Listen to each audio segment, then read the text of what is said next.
Hello all and welcome to episode 63 of the Green Arrow, an FPL podcast by Fantasy Football Hub as we hit the penultimate game week of the season. We look ahead to game week 37 and beyond.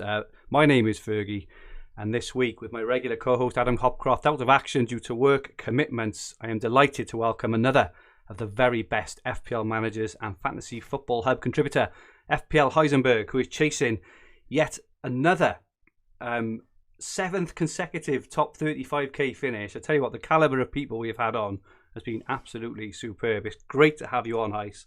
How's it going?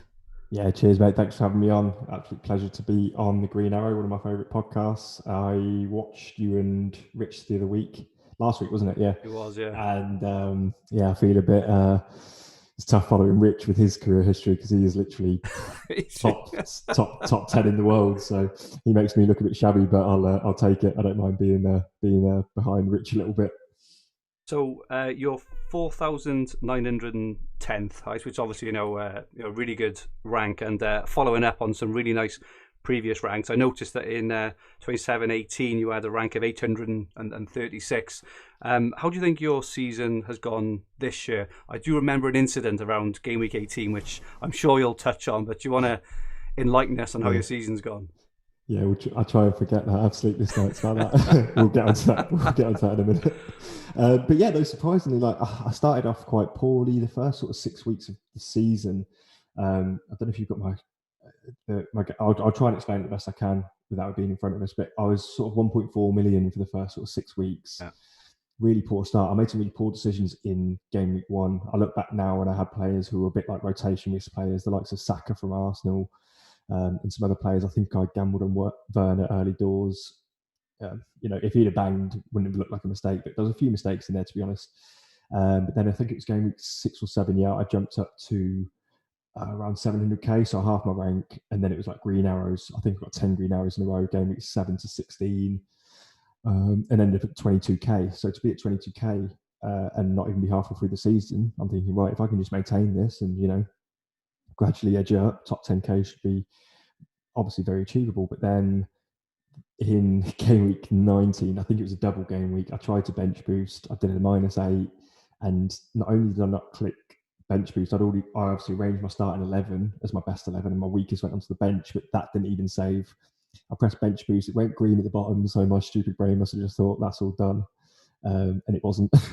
So yeah, I lost out on 32 points there on my bench boost, and not only that, my front 11 did really poorly as well. So I was kind of thinking, right, okay, I've made this mistake, but hopefully my team bail me out, and they just didn't. I got a game rank of 6 million something. Oh, what an absolute nightmare, mate. Yeah, so it was like a double kick in the you-know-whats. And but then I think that was actually a defining point in my season. I decided there to I made a real conscious effort not to go on tilt and not to play angry, not to start doing -4s, -8s to try and regain it, because I dropped down to around 200k in that sort of middle stage of the season. Ended game at 22, I was 209k, and then from there on out it was around. Yeah, it's been green arrows ever since, really, with a couple of really minor red arrows. So it's been pretty much plain sailing and up to just inside the top 5k. I'm a little bit.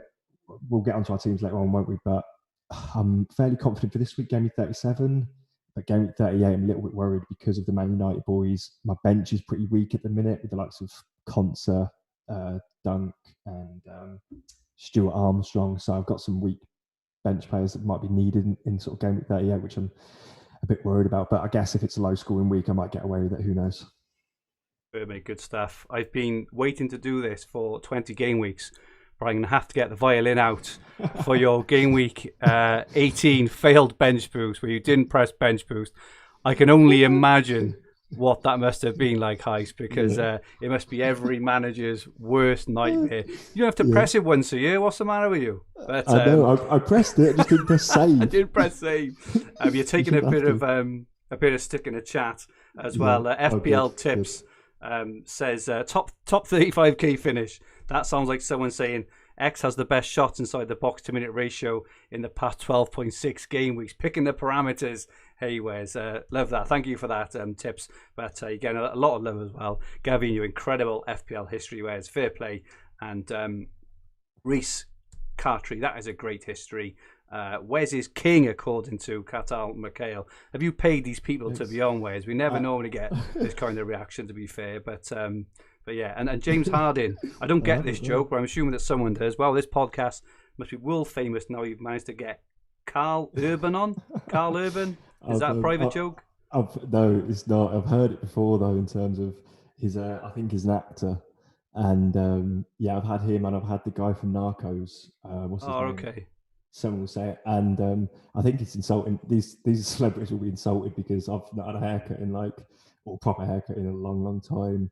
My beard's all shaggy, and so it's I'll take it as a compliment. But yeah, you're definitely offending these celebrities if I look like them. I bet you Carl Urban saved his bench boost. But moving on anyway, Ice. Let's have a look. What colour was your arrow in game week 36? Green arrow for me, just a very small one yet. And do you want to just run through your team for our podcast listeners, if that's all right? Oh, yeah. Sorry, yeah. My team was... I forgot it now. So I had... Let me just get it up so I don't make any mistakes.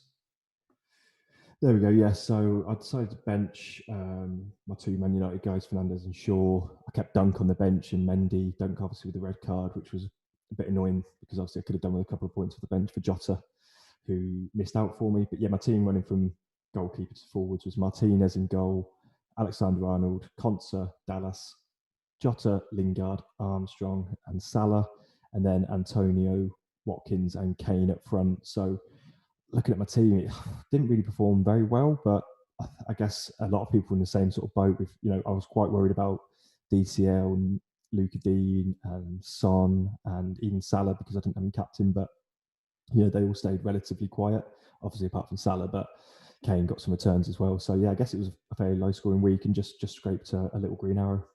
Awesome, mate.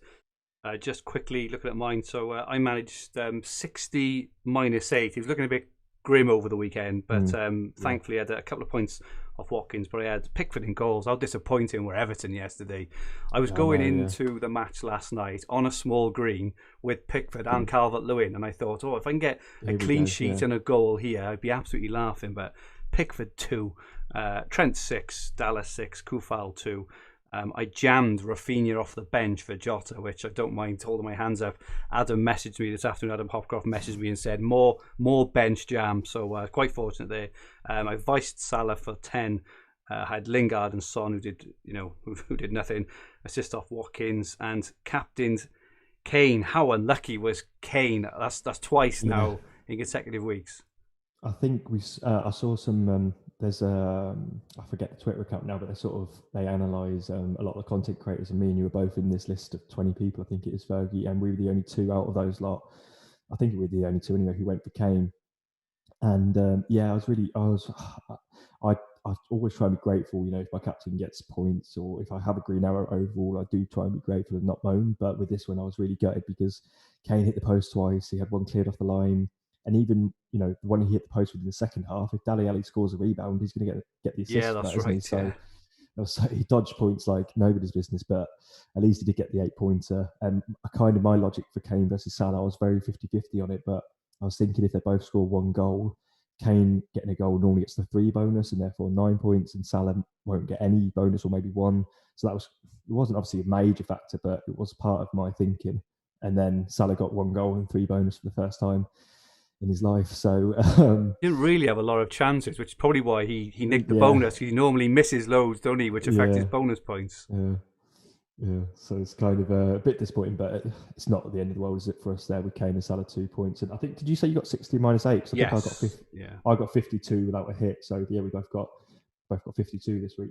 Cool. Yeah, I brought back in Kane because I did the hokey with him, and I brought Rafinha in, so it worked out well. But Pickford was a disappointment, so I took out Mendy, the keeper, for Pickford because I was obviously worried about Forster not playing, and Mendy's last 2 were quite difficult for Chelsea as well, so I thought I'd go for Pickford. I was going to go for Messier, but the only reason I never is because I would have already had Dallas and Rafinha, and I didn't want to block myself from a Bamford move in 38. So Good evening, everyone who's watching. As we are live, please feel free to join the chat at any time. Let us know your thoughts on the topics throughout the relevant sections, and feel free to ask some questions we will try and answer throughout. Good evening all. We've got loads of Fantasy Football Hub contributors in with us this evening. We've got Rich, FPL Tips, and Hibbo. We've also got a load of our regulars: Anderson FPL SWAT, Garvinho, FPL, Fozzie, Reese Cartree, Michael Lynch, Vigard, Knutson, who I believe is top. I believe Vigard Knutson is 50th in the world. So great stuff, Vigard. Nice. Thanks for joining us live.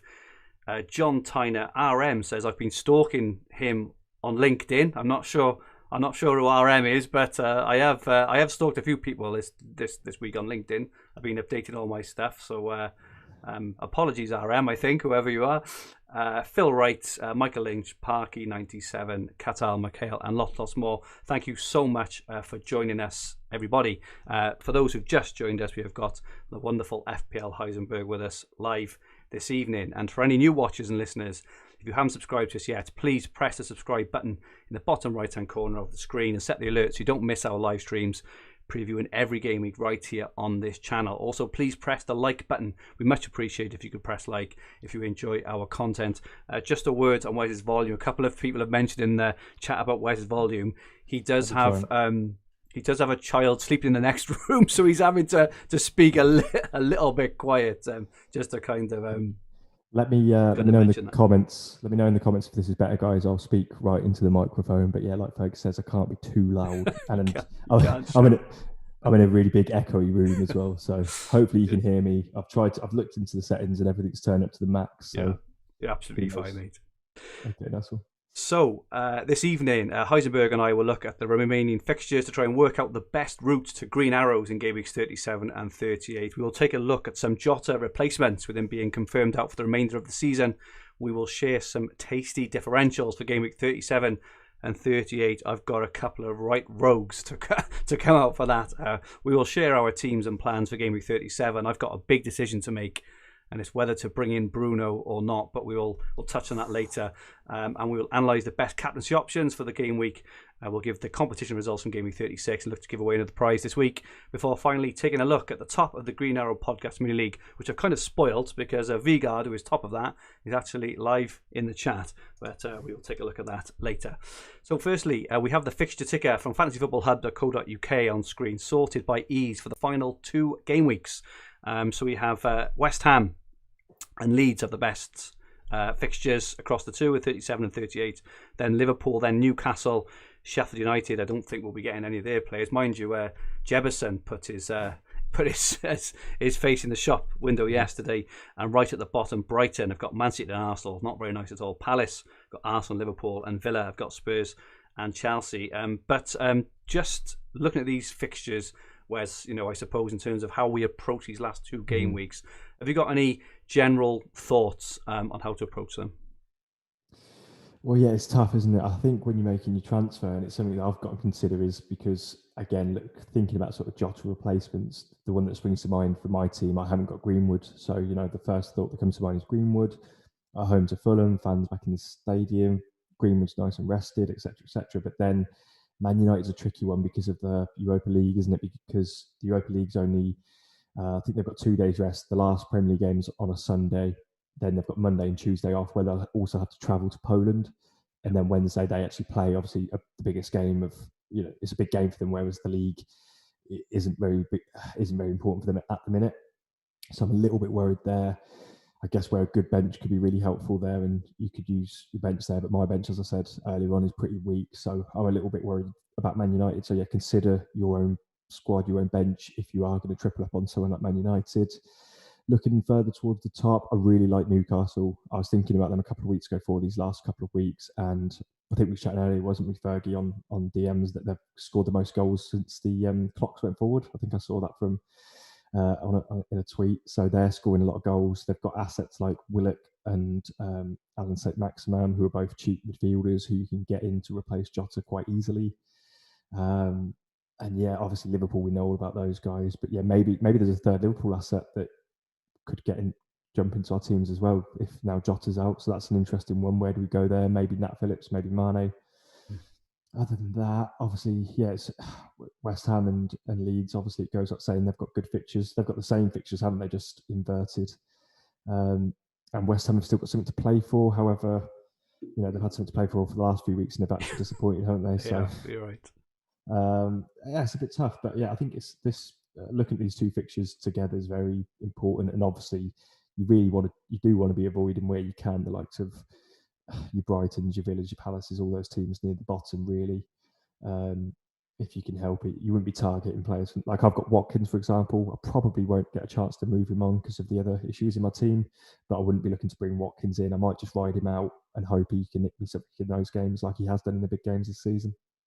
Yeah, cool. Yeah, agree with all that. Whereas I think with Man United, because they've got the final in 38, you have to assume that they're going to rest players, especially if they win tomorrow night against Fulham, which you guess they would. So they completely secure that second place. There's a little snippet of information earlier which I was interested in that Dan James and Martial now back in training, and Solskjaer did hint that they probably won't start tomorrow even against Fulham, but he's hoping that they will get significant minutes on Sunday. So that says to me there that they're very, very likely to play a weakened team in 30. I'd be absolutely amazed, especially Cavani, Rashford and Bruno. I think with Greenwood, and this is part of the reason why we talked about Greenwood so much, in the previous game week, is because he's young and he's fit. He's probably the only attacking player they've got at the moment, aside from Bruno, obviously, who isn't nursing,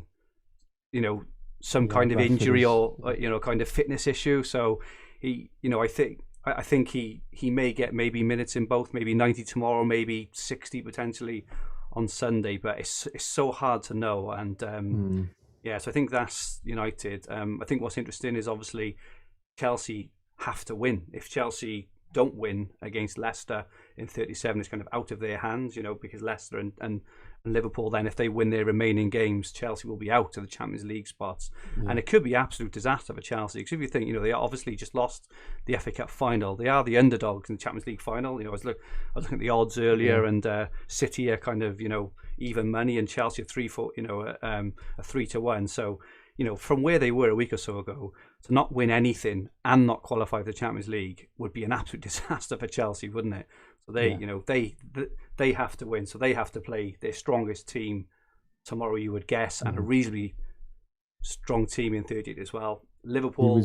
Sorry, I was just going to jump in on Chelsea and back you up in terms of, I think Tuchel said something along the lines of he wasn't happy with his team lineup he put out against was it Arsenal, and he's kind of hinted at a stronger lineup from the stuff I've read. So that backs up what you were saying, mate. Yeah. Liverpool, obviously the same, right? They have to go and win. And there was an interesting comment earlier, apparently, in a Sean Dyche presser where he said, he's going to give his, he's not going to put too much pressure on his players or something, along those lines. Don't quote me on this, anyone. But they've had a really hard season, and they'll just kind of see the season out, which obviously bodes well, you guess, for Liverpool attacking players. Maybe not so much for defenders, because their defenders are their defence is absolutely shocking at the moment, isn't it? But so Liverpool and Chelsea, a team we can probably trust to put out really good sides in 37. Just to touch on Man City, so De Bruyne back in training, which is interesting. You would guess that they would go strong in 37. Mind you, we all guessed that they would go strong in 36, and they didn't, did they? But you would guess, that they players like maybe Foden, Mahrez, etc., may get a game tomorrow evening, and then they would play, Aguero, Torres, maybe, etc., in 38, to get their kind of final team ready. But we're not really sure about those as well. Some interesting news out of Leeds as well is that Matthias Klick and Koch have both left Leeds early, apparently, to go away I saw that. for a restaurant international duty. And I suppose the kind of interesting thing to me that it means, some of the more fringy Leeds players may get games. I've got a differential later, I think, who could be, a really good crack for the end of the season. Newcastle, you touched on. I can't believe I'm saying this, but is Joelinton actually an option? Do we dare put Joelinton in? But I totally agree with you. The Newcastle mids look the place to be. And just one other, West Brom, Pereira. It doesn't matter who he plays; he just keeps returning, absolutely being in fantastic form. One question I've got for you, Wes, the kind of home advantage in front of the fans has been touted a lot in this last week. Do you think it's going to be as impactful as people think? I think potentially yes. I think there will be a buzz about it because I think players maybe got used to having fans for obviously their whole lives or their whole professional lives, and now it's been gone for so long. I think there's almost this appreciation. You saw it in the cup final, didn't you, with Vardy, Gene at the fans and the players mentioning it, even though it is only a small number. And it is surprising what an atmosphere this small number can create, because I guess they are kind of the hardcore fans that are going. So yeah, I think it will have an impact. But yeah, I wouldn't overplay it too much. For example, Liverpool are away at Burnley, but like you mentioned earlier, I would expect Liverpool to win that one. Obviously, we all expected Liverpool to win more comfortably at West Brom, didn't we, than they did. It took a last-minute Alisson header, which was amazing, by the way. And I tell you what, mate, that was one of those moments. That wasn't that far off that Aguero moment in 2012. Yeah. Absolutely amazing. It's one of those, oh my goodness, call the family in from the garden sort of moments. It was absolutely amazing. See this, yeah. Absolutely, yeah. And the FA Cup final was it was brilliant. Brilliant, yeah. The goal from Tielemans, and then the VAR being ruled out the Chelsea goal, and then the Leicester fans were going crazy, and all the videos of the Chelsea fans celebrating has made me laugh. But yeah, sorry, back to FPL. It will make, in my opinion, it will make a positive difference for the home team, but don't overplay it too much. Don't start thinking that I don't know. You know what I mean? Don't be captain of Sheffield United player at Gameweek 38. No, and I don't think it's going to be like, yeah, exactly. I don't think it's going to be 10 home wins in week 37 and 10 home wins in 38. But yeah, I do think it has the potential for a real positive one impact. I don't know about Man United fans. I think they think that, obviously, I think the general consensus is they're protesting against the owners, but once they're in the stadium and the game's playing, they will be backing their team, which I go along with as well. So, yeah, because I was kind of thinking, is Bruno less a captain option than, say, Kane this week, because Man United fans are going to be in there causing trouble, but I think they will back their team. Do you think so? Oh, yes, I think so. I think once they're in there, there may be a few protests, but there's a difference between a protest and disrupting the match and it massively affecting the players. I mean, that I've got to be honest, I'm not really kind of in much of a position to talk about that in terms of I tried to stay away from it because I think it's quite a controversial subject, and I don't want to upset either side, but you'd hope that in the stadium they would just come and support the team, right, who in all fairness have turned out to have a pretty good season, considering the last few years from even earlier on in the season to finish second and potentially win Europa League is pretty good. Just that moment, I have been slapped down absolutely rightly. Gurav says, what incomparable to Aguero? I probably do agree. I think the thing which made this weekend so special, which we haven't seen now, for over a year, right, well over a year now, was the absolute joy that football can actually bring you. Like Leicester, like I'm not, I'm a Spurs fan, right? So I've got zero thing with Leicester or Chelsea. Just seeing the absolute joy in those Leicester players' faces, seeing all the fans, seeing Vardy, jump in the middle of the team at the end, and they're all dancing around. I mean, you don't see that very often anymore because it's hard to do it when fans are not there, obviously, because there's no atmosphere for it. That was absolutely amazing. And the Alisson goal yesterday as well. The joy on like Salah's face, Firmino, with those bright white teeth. He was just absolutely loving it. Fabinho, they were all, the absolute joy. Yeah. And I had that feeling. It's the first feeling I've had for a long time around, that pure football sort of ecstasy moment. This is what it is all about. This moment is what football is all about. So it was 100%. Those two moments, like the exact two moments that I thought of as well, when Vardy went and jumped in and they was all going crazy, the whole Leicester team, and seeing the Leicester chairman come on the pitch, and the sort of the whole club that Leicester is, the connection that the club have with the owner and fans, and that's so topical as well, with obviously Arsenal fans unhappy with their owner, Man United fans unhappy with their owner who doesn't speak to them, who doesn't do interviews, blah, blah, blah. So to see that, the contrast at Leicester and what they can achieve, a small club winning the league what was it, 4 or 5 years ago, winning the FA Cup now. On obviously a budget compared to the big guys was fantastic. And yeah, Alisson's header and Alisson losing his dad early on in the year, he was crying. All the just the emotion looking up there to the was sky, you just like, you know, you can feel it, can't you? You just exactly. And again, I'm not a fan of any of those teams either. Like that we've been mentioning, and I was moved by all those moments, and it was great. Whereas normally I'm watching a Premier League game and thinking, exactly. God, I'd normally be checking my phone, who's got Alisson, which one of many league rivals has been a jammy bastard, but luckily no one did, so I could enjoy it fully. We did have a point earlier, a really interesting one actually, because apparently there was, it's been reported on Sky Sports and a few other outlets as well that Harry Kane has told Spurs he wants to leave. But you know, obviously I'm a Spurs fan, so I'm very disappointed. Although I would say it's completely understandable, right? I've got no. He's been absolutely sensational for Spurs over the years. I think the one thing I did just an observation about, you know, the match. Which I watched Spurs on the weekend. Kane was his usual self, you know, bust a gut, tried his best. I noticed Son.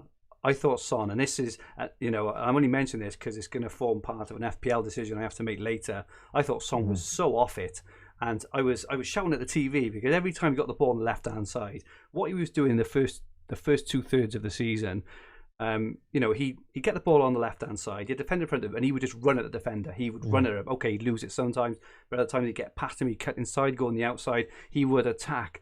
All I saw him do on the weekend, and I wonder whether this has got something to kind of do, you know, with this whole Kane thing. He just didn't have that kind of urgency and that will to, you know, I've really got to try and do it. All he was doing was passing it back to Reguilon or Dyer.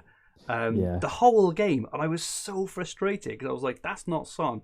And I do wonder whether you know there's something going on there, because Son, if I want Bruno back, Son has to be my make weight, right? But Spurs are home to Villa as well, so it's going to be a tough decision there. But you are right, because I was watching that game as, you know, Son was one of the players who could really hurt my rank actually this week. Him and sort of DCL were quite highly owned in the top 10k players who I didn't have, and I was watching obviously the Spurs game, hoping for Kane involvement and hoping Son could stay quiet. And I never really felt worried that he was about to, you know, normally when I'm watching Son and I don't have him, it's like, oh God, here, like Son's about to get an assist, Son's about to score. Oh, Son has scored now. Son has got an assist. But yeah, it just didn't ever look very likely, did it? From my memory, I can't remember him having haven't got the stats in front of me, too many shots or creating too many chances, really. One shot, I think it was in the first half, you know, he was put through on the left-hand side and he shot wide. But other than that, he was not on it at all, and it was really frustrating. It's one of those difficult ones, though, isn't it? Because he's been on, in general terms, he has been on decent form if you take the last sort of 6 game weeks as a collective. But then, if you take him out, it's tough, isn't it? I think Bruno at home to Fulham, it is tough. I think if I had to choose one that I'd want in my team, it would be Bruno over Son. However, you've obviously got it's using for transfer for you as well, so it's not easy. It's not A versus B, is it? You've already got A in your team, so to remove him, it's using that transfer up and using some money. But yeah, it's tough. And Son's ownership is still massive as well, right? So, you know, it's not like I'm removing a 5 or 10% owned player for a 50% owned. I think Son's ownership is, you know, reasonably on par with Bruno. So it is. It's one for the other. But is there a way of you getting to Bruno from Jota by freeing up? I know it's a big money. It would jump, be like a -8, or I'd have to take out Kane or Salah. So we'll have a look later anyway. But okay. So our first topic, our second topic on the agenda. So it was confirmed that Diogo Jota will miss the rest of the season through injury. Now, lots of people will be looking to replace Jota. And on screen now, we have a graphic from our OptStats tool on fantasyfootballhub.co.uk. We have filtered on midfielders under 7.5 million in value and sorted by expected points over the last 4 game weeks. So this shows Jota was top. So he had an average expected points over the last 4 game weeks of 7.4. After him, quite surprisingly actually, Mason Mount, 6.3. After him, Joe Willock. Who would have thought that Willock was, you know, I mean, he's been an absolute sensation since joining Newcastle, but, you know, his stats are actually up there, and his expected points for the last 4 game weeks are 6.1 third. Pereira, who we mentioned, is fourth, sixth. Ferran Torres, I mean, what a hat-trick that was. I don't know if you saw the game, Wes, but I did, yeah. Really good goals, weren't they? There weren't very any good goals. tap-ins there. Was his first one the little flick with his... the flick over the keeper. Yeah, very good, very impressive. And it's again, like with most City assets, they're so impressive, but it's almost like you can't go near them for FPL because of the rotation. But yeah, very impressive hat-trick. And someone in the chat earlier also said about, we were chatting about moments from the weekend. Yeah.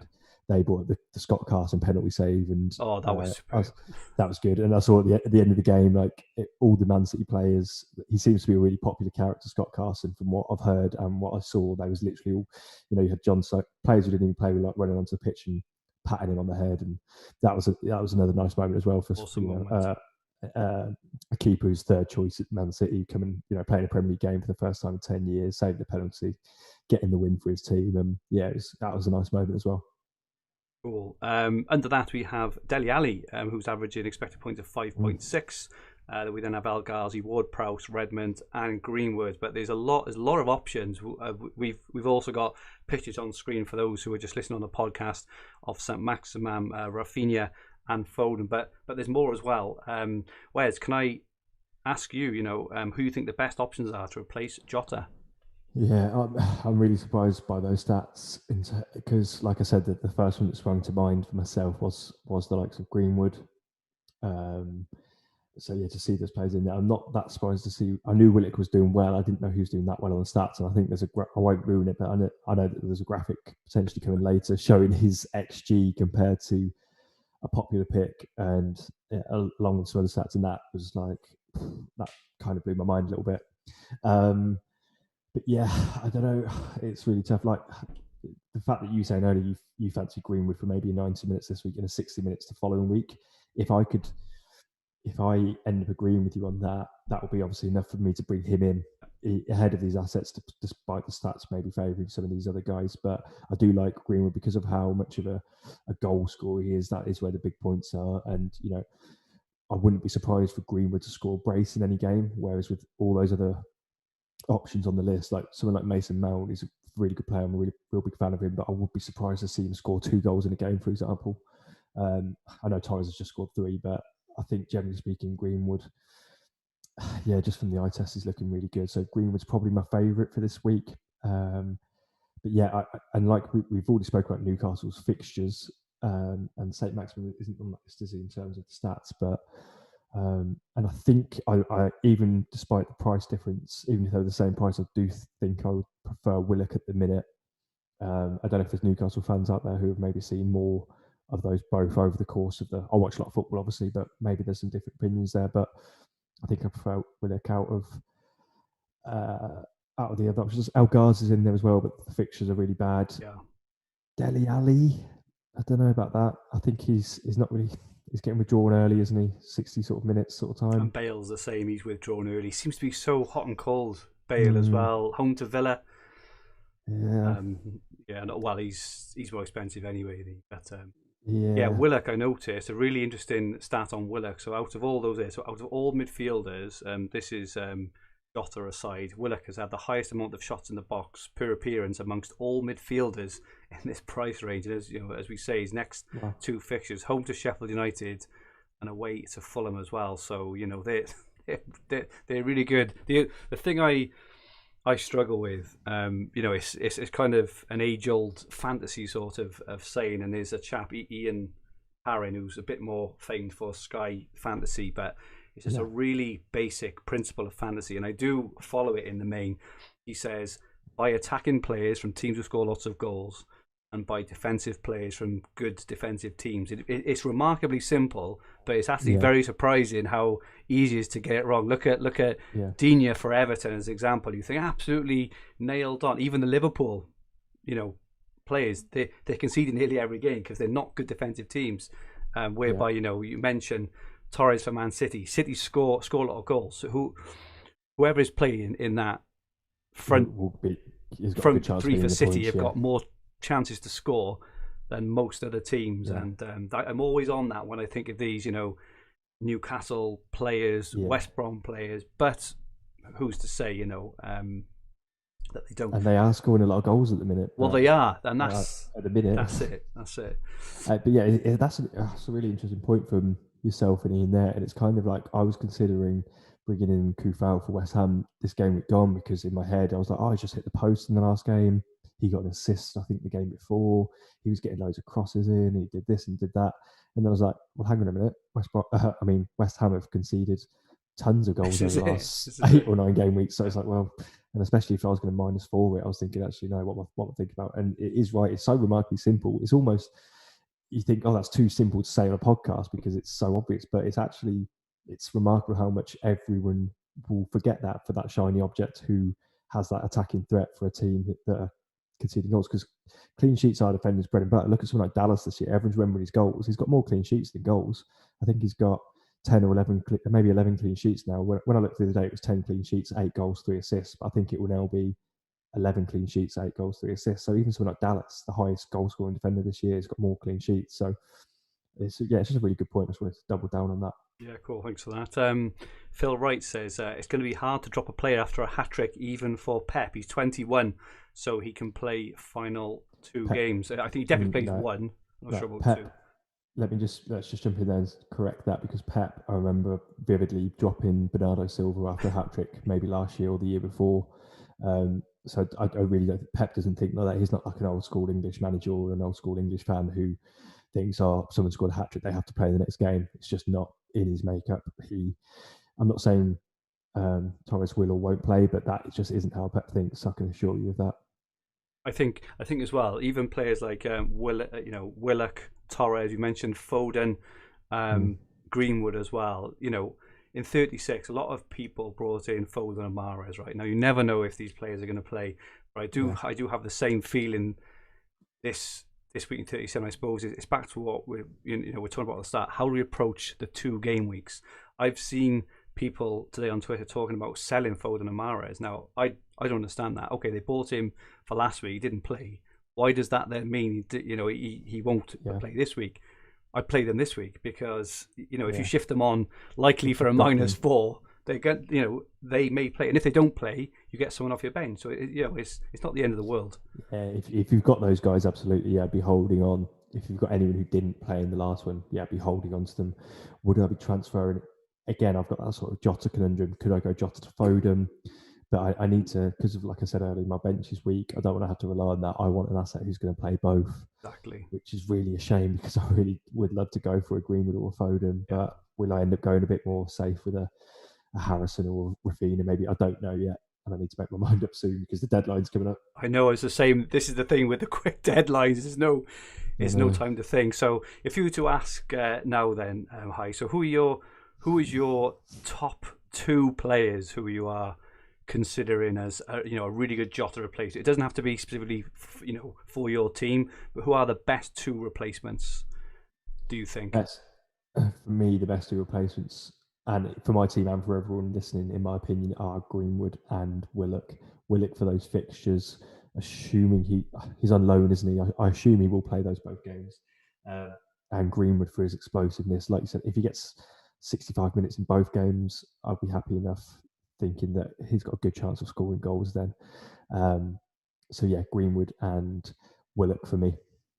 I think I'm going to go Greenwood, and I think I'm going to go Rafinha, just because I think he's nailed to play 2. One thing, a car on Twitter earlier was interesting though. He didn't take any set pieces on the weekend, apparently, which is strange. Because normally when he's on the pitch, he takes a lot of them, don't he? But apparently he wasn't on set piece. Apparently Dallas and Harrison were taking most of them. I noticed Dallas was taking a few because I don't know. Maybe is he nursing his injury still slightly, and maybe sort of striking dead balls powerfully. Maybe is like when a keeper's sort of nursing injury, sometimes they don't take long goal kicks. I don't know. Maybe it's something like that. I've got no idea. But yeah, it's interesting because Rafinha, that was a lot of his creativity stats came from dead balls. Because I remember there was a game, was it away at Wolves, maybe during a double game week potentially. I can't remember actually, but Rafinha got 2 bonus without actually an attacking return because he created so many big chances, and the Liverpool the Leeds centre backs, I think it was Cooper. Oh, it was Cooper. It was. Yeah, couldn't score. Yeah, just was putting it on a plate. I think just on Dallas, I know he's not really part of this conversation, but if he is on some on some set piece as well, I mean, if he wasn't a good option anyway, if you haven't got Dallas, I would be prioritising getting Dallas, who can keep clean sheets, he can score goals, he can get assists, and now if he's on set pieces as well, he looks an absolute steal. Some in the chat, Sanjay, Fozzie and Edwardinho, so no mention of Harrison. So Harrison isn't on this list, in terms of expected points of the last few game weeks. What are your thoughts on Harrison, Wes? Yeah, no, I really like Harrison. I think he's kind of been underrated all year in FPL. I think he's got roughly, 8 goals, 8 assists, somewhere in that region. That's not exactly right, but something roughly that. And he's another great option. So, and again, I kind of picked 2 based on the question, but I'd be quite happy. If someone came to me and said, I'm going to do Jota to Harrison, is that a good move? I'd say yes. And likewise, if you put Rafinha there, is that a good move? I'd say yes. Willock, St. Maximin, and Greenwood. So I think there's 5 really good options there. Which one's going to be the absolute best and score the most amount of points? Who knows? But yeah, I really like. It's interesting, Harrison versus Rafinha. Virtually any other time you'd have asked me that, I'd have said I'd have preferred Rafinha, but I think at the minute, just sort of Rafinha's maybe knocked off. He didn't look great against. He got a really jammy assist, didn't he, at the weekend where really early pass, wasn't it? Yeah, 5-yard pass in his own half. But so Harrison at the minute is a better FPL pick, as from the information we know based on the last game. Rafinha back from an injury, blah blah blah blah blah. I actually prefer Harrison over Rafinha. I think that could all change, of course. Rafinha could turn it back on at the weekend, and that makes me look stupid. But yeah, at the minute, I actually prefer Harrison over Rafinha. But I like both as options. So if you're sitting there, if you're watching this disagreeing with me, and you prefer Rafinha, put Rafinha in your team because it's a really good option. I think I do prefer Rafinha personally, only for the fact of what he's done. So consistently over the season, just a really, really dangerous player. But again, it's preference, right? It's personal preference. There's no wrong answer here. And the only other thing I would add in the Jota debate, and this is also which I'm thinking of doing him, in terms of replacing Jota, and it was mentioned really, really early on in the chat as well. But you could just leave him on your bench, right? So he's a midfielder who is reasonably cheap as well. Was he 7.2? You're not going to massively miss him for a couple of game weeks. And for me personally, part of his appeal was his price as well. He was never going to come and match Salah for goals, right? Or points or anything. But he was cheap, so I don't think you have to get rid of him. I think it's really important. Again, it's back to that whole thing what we said at the start about approaching the game weeks. You don't need 15 players for game week 37, 38. You may need a bench player or 2 potentially in 38, if there are things, but you can't plan the 38 right? We don't get any lineups, any news. It's all going to happen at the same time. You just have to prepare the best you can, but you could just leave him, and that is the thing which I'm thinking of doing because 100%. I've got other fires to fight as well. And again, I want to double down on that and agree 100%, because if I keep saying that I've got a poor bench at the minute, I'm not happy with it. But if I had a good bench, so I've got Armstrong sitting there on my bench, if that player, and he's 5.5 million, if I already had a Rafinha or a Harrison in place for that slot, I'd happily play one of those boys and stick Jota on my bench like I've done with Dunk. Dunk's sitting on my bench at the minute just because I don't really want to -4 him out. And like you say, you can't play all these players. So, instead of maybe -4 him out and then leaving bench points, you can just utilise your suspended injured players on your bench if you've got a good enough backup. But for me, I don't think I have, so I think I will be using a transfer, unfortunately, because I would quite like 2 for week 38, but I don't think that's going to happen. Cool, okay. We've just got a graphic up now. So it's one Wes alluded to earlier, and it's comparing Willock against Greenwood over the last, I want to say 4 game weeks. And for those who are looking, they can see Willock's expected points over that period per match is nearly double that of Greenwood. So 7.75. His XG is 0.86 per appearance. This is mine. So Willock's XG is 0.86 for the last 4 game weeks, whereas Greenwood is only 0.34. Big chances, Greenwood 0. Willock is getting 1.5 big chances in every game he plays at the moment. Shots in the box, he beats him on as well. Greenwood does have a slight advantage when it comes to shots on target, shots overall, touches in the box, and final third passes. But if you can see this in front of us now, Willock looks by far the more dangerous option and should probably have scored a lot more points than he actually has. Interestingly enough. Yeah, it's a really interesting comparison. That I guess it is the only thing that people might be saying is the fact that it's a small sample base, and it looks like it's obviously for games. It's per game started, isn't it? So it is, yeah.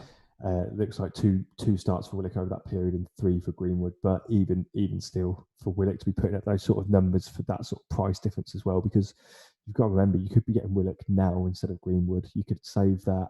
What is that? 2.5 million, I think. Million, yeah. And therefore, next week when you need to do a transfer, say, you could jump Mane, right? Yeah, Son to Mane or something along those lines. Yourself, yeah. If you end up keeping someone one more week, Son to Mane, or so you can't just compare A versus B. It's it's Greenwood versus Willock plus 2.5 million. I know we're getting towards the end of the season now, and that money in the bank might not, you might not be able to put it to good use. Maybe not because of the good cheap options at Leeds, etc. But it's definitely worth considering. And yeah, I'm just shocked. I'm really shocked just because I thought I always associate Greenwood with. I guess he's still taking a lot of shots, as you can see there, can't you? Because he's ahead on the total shots, but maybe he's taking more lower XG type shots. Maybe the penalty for Willock is helping him as well there on the XG type big chances thing. But even still, it's impressive numbers. So, and again, just highlights that they're both good options, doesn't it? It's the fixtures for me, which I can't, I can't get away from. Form and fixtures. It's just that I wonder if it is just the fact that it's his team and it's his price. I've done this previously, and it's easy to kind of do. Is when you've got like a captaincy decision to kind of make, you generally make a captain decision based on someone's like price, right, rather than their propensity to actually score points. And I think it's in our subconscious is that Salah or Jota, right? It doesn't matter who's playing better. You would always captain Salah, just because of historic, kind of value and his price rather than Jota. But Willock 4.7 million, form and fixtures, potentially on penalties. FPL Fozzie said in the chat, Willock on pens apparently took the second because Joe Linton doesn't like to take 2 pens consecutive because of local tradition. Well, that would intimate that Joe Linton would take the next one, maybe. But Joe Linton's penalty was really good as well, and Willock's was actually saved, wasn't it? So my guess is that after Joe Linton's banged that, absolutely spanked that ball home, and Willock missed, then I guess Joe Linton will be on it. Willock has the potential to earn penalties, though. He won that penalty in that game, so if Joe Linton would have stepped up and bagged that, he'd have at least got the assist for that as well. So that's another route to points, I guess. Superb. Okay, then, thank you for that. Wes, moving on now then, we're going to take a look at some differentials who can make the difference to our overall ranks and mini leagues potentially over the last couple of game weeks. So I've listed a few just for those who can't see on screen. I've listed Cavani, Aguero, Rodrigo, and Aubameyang. Some of you may laugh at some of these, and that's absolutely fine. But they're just ideas. Wes, do you want to kick us off with a couple of ideas for differentials? Yes, I will just touch on Rodrigo quickly though, because I think like you said earlier, was it Click and Cock are going to miss out. So Click is that sort of.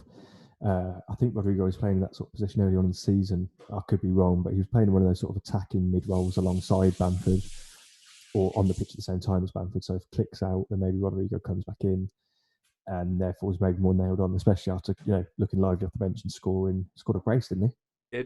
He did, yeah. The bench. Yeah.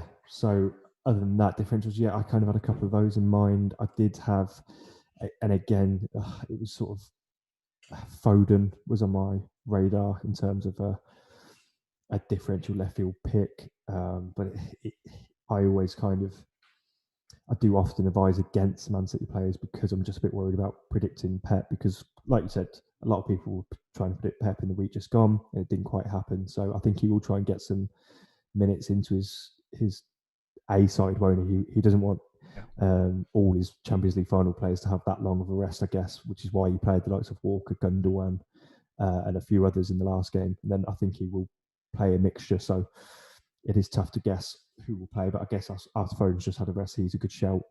And yeah, likewise with, I think Aguero for 38 could be particularly interesting. I don't know what's the latest on Aguero's fitness. And likewise with Cavani, I think a lot of these differentials come with sort of, you've got certain FPL assets, you've got to buy them knowing the risk of, okay, certain players are 90-minute men, aren't they? Ollie Watkins at Villa, you're going to get 90 minutes every game from him. But with players like a Greenwood or whatever, they might not be as nailed or guaranteed minutes, but you know that they can still get you the points. So, it's about weighing up, okay, are they guaranteed minutes? Maybe not, but are they exposed enough, good enough whilst on the pitch to get you those points? And some of them are. Aubameyang's a really interesting one, actually, because I think I read somewhere that he'd scored more FPL points than Salah since, was it this calendar year? Or I think official FPL tweeted it. Okay.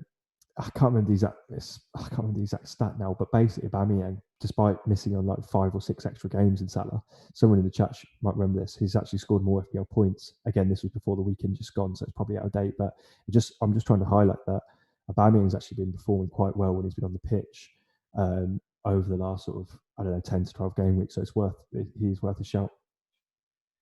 Cool. Yeah, just taking a bit of stick in the chat of James Hardy says Cavani, Aguero, and over rotation risks. Will Rodrigo start? Not sure like any of them.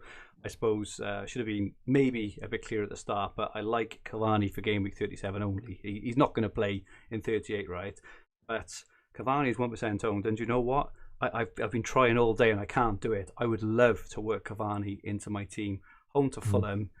Watching him this season, he is just an absolute fox in the box. He's amazing, and I really, really think tomorrow that he could be on for a haul. I think he could be a good captain option, right? 1% owned at the moment, Cavani. Sorry, all these ownerships I'm taking are from the top 10k. I should mention that, but I do think he's a good shout. Aguero, obviously, game week 38, right? Punt. Wait for the pressers. If he says, Aguero is going to play his final game for Man City, he could be worth a punt there.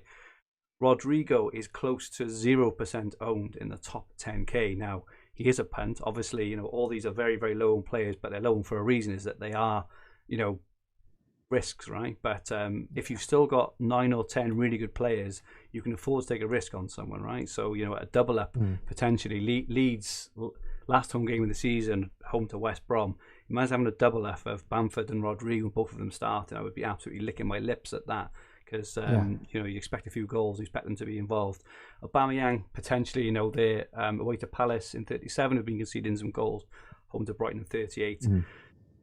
Some other ones. So I did put Harrison in this one actually. So he's 1.5% owned in this one. For Liverpool, Bobby Firmino. So he's 0.2% owned. With Jota injured, he's going to start, right? So he scored 2 in the previous game. He nearly scored on the weekend as well. Again, I'm not saying that these are like struck the post in the year. Wonderful options, right? But they are options for people who are looking just to go a bit different. Exactly, yeah. My main one that I'd picked out earlier on when I was looking at it was another Liverpool option as well, was Mane. And again, he's a differential based on his ownership. We all know what Mane's about, and he has had a poor season on the whole, but he has looked a lot better, I think, in the last few games when I've seen him play. So he's another one. And again, Jota being out means that Mane, Salah, Firmino, it's back to how it was before Jota signed, really, where those three don't have much competition for places. Liverpool have to win the game, so it's not a time for Klopp to go and start a Shaqiri or one of the youngsters there or something. He needs these boys to be fit and firing for him, and I do see those Liverpool forwards almost sharing the points that you could get lucky and you might be the one who's brought Mane in or Firmino, and you might get those big returns. So really good point. I tell you what, we've got such knowledgeable football brains in this chat. Guy Parfit says Aubameyang scored a brace last day of the last 2 seasons and won in his first season on the last day as well. Come on, Guy. That's a great. And Vigard Knutson has just reminded us Liverpool put 7 past Palace the last time they played them, and they played them in the last game of the season. Liverpool need goals in front of fans. Mane and Salah double up for game week 38. Completely agree. I would also say, so FPL Fozzy has said, any transfer you make, you'd want them to be nil for 37 and 38. Now, I'm not sure I agree there, because I would say that, obviously depend on the rest of your team, right? It's all in the context of your team. But you've got a good bench, yeah. I would love to be able to put Cavani in for 37 and then move Cavani to Bamford, for example, in 38, because that you're pretty sure they're going to play those games. If the rest of your 9 or 10 are pretty good, there's no reason why you can't do that. And this is what I mean. If you've got Salah, Bruno, maybe Kane. If you're happy with your team, you can afford to go for these low-owned players, because if Cavani scores a goal or two, gets you 13 points, that's and then you move on to Bamford, who does the same. No harm in that. Yeah, and I'd agree. I think I'd agree with Fozzy in terms of from games 1 to 35 or 6, I play like that as well. But now, like you said, I really wish I had a strong bench so I could play more like this, because like you say, you could bring in Cavani now, and then who's to say your fifth midfielder could, and even if you have to make it, let's say you get an injury elsewhere and you can't quite do the Bamford move or whatever, then if you've got that good squad, you can actually just put Cavani to the bench and play a 3-5-2 or whatever. I just don't want to do that because, like I said, my bench is weak. Yeah. But even with my weak bench, I am still considering a Greenwood move this week, get the points, see what the press conferences are saying. If it looks like he is going to be rested, then I'll go Greenwood to Rafinha, Harrison, Willock, or whatever for the final game of the season, and then keep my core squad the same. Maybe I won't have the perfect defence. Maybe I'll have to play Dunk away at Arsenal and bench Luke Shaw, but Brighton away at Arsenal could get a clean sheet. Dunk might pop up the goal, or if he blanks, so will a lot of other defenders that week, like we've just seen with the likes of popular defenders like Luka Dean. Trent was, a second away from blanking, etc., etc. So my point is, I'm trying to back up what you're saying in terms of play a bit short term, get Greenwood, get a 1 week punt this week, and then move them to your bench or transfer them straight back out, because we can't play too long term at the minute. There is no long term. Exactly that. It's just and this is the thing about not needing a bench, and just making sure that when you make a transfer this week, you've just got next week in mind. Now that may mean, dependent on your team, that you need them to play for the two, or it could mean you can hop from one to the other. But just kind of make sure that you've got the funds, because the last thing you want to do is bring in a player for 1 week and have to take a hit in 38 to get to the team you want, for example, a -4 or even a -8. So I do want to agree with that and say I will be trying to avoid point hits if possible. I think that's a valuable thing at this time of the season, whilst the people who are gambling and trying to make up ground might be taking these -4s. Your mini league rivals might be going for it with minuses. A differential is almost not taking a hit if everyone else is. I found that I didn't have a great week last week. I think you got to say 60 points, but because of your -8, tiny green. We ended up on the same. So I got that kind of bailed me out of jail. The fact that I'm pretty sure, I wouldn't have got that green arrow if there wasn't so many minuses this week. So it can be almost a differential in itself, if you know what I mean. And the only other ones I had really on my list, so for Newcastle, I had Dubravka, 0.2% owned. So the keeper position at the moment has been quite tough with keepers being rested and stuff. If you're desperate for a keeper, you would assume Dubravka would play too. And even though Newcastle haven't been fantastic defensively, they've got the best fixtures. The next two defensively.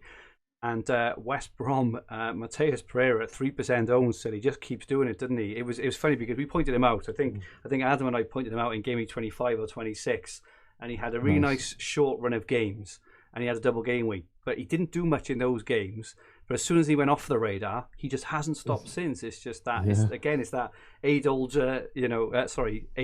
fantasy thing of just leave a player in. If you think he's good, he may not score in the games you expect him to score in, but they will score because they're good players. But just looking back at that run now, like from game weeks 22 to 26 and 7, when he had the likes of Sheffield United, a double that included Brighton, Everton. He played Burnley in that time, Crystal Palace, and then he blanked 29. He came back in week 30 away to Tuchel's Chelsea, who were a guaranteed clean sheet.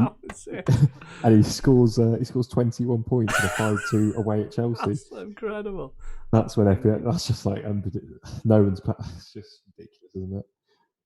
Right. Okay, moving on to our next subject then, and we're not going to spend overly long on this, but I've got a graphic now on screen. So it's the Fantasy Football Hub Contributors Mini League, but the point for discussion is, I suppose, managing your mini leagues. So this is a really, really important time of the season. In kind of terms of winning or losing mini leagues here, and if you're defending a lead or chasing a lead, I suppose. So on this screen now, for example, we've got Will, who we know is in the top 1,000 in the world. He's having another amazing season, and he is like 20 points clear of second of Paul Jones, who again is another fantastic fantasy manager. If you were in his position here, and this was for big bragging rights in your 20 points, how would you play it? Whereas in the next 2 game weeks, as opposed to if you were actually being Paul and you were hunting Will down. What were the things you think about? Yeah, I'll answer it as if I was Will or if I was Paul. Yeah, but firstly, I just want to say I'm there in 6th. My real name's Wes. I wasn't sure if you wanted me to say that. That's why I left it out. No. That's fine. So I'm there in 6th, and I'm, like we said earlier, I'm 4.9. Oh yeah, I'm top 5k. So, and I'm only 6th. There's only about 20. There's about 20 people about in this league. That, yeah. It's pretty good. Top 5k doesn't even get you in the top 5 in this mini league. Whereas mini leagues with my work rival, like my former colleagues, I'm 100 points clear in those ones, and then this league's just ridiculous. So yeah, ridiculous league. And if you win this one, you've probably finished in the top 1k. Yeah, you've done very well. Yeah. So it is interesting. So I think how I play this is, and I've been advising this to people over the last sort of maybe 3 or 4 weeks. It will be, don't make stupid decisions. Don't go and captain Conser because he's a uber differential or something stupid. But if there's an option like A and B, maybe this week just gone, right, Fergie?